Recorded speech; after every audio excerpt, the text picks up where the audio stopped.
حدثنا ابو معمر قال حدثنا عبد الوارث عن عبد العزيز قال انس انه ليمنعني ان احدثكم حديثا كثيرا ان النبي صلى الله عليه وسلم قال من تعمد علي كذبا فليتبوأ مقعده من النار۔ میرا پیمبر عظیم تر ہے، میرا پیمبر عظیم۔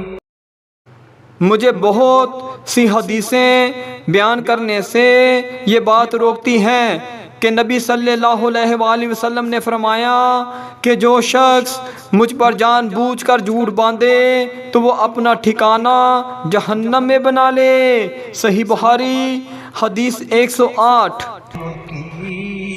اور عمل کی حد بھی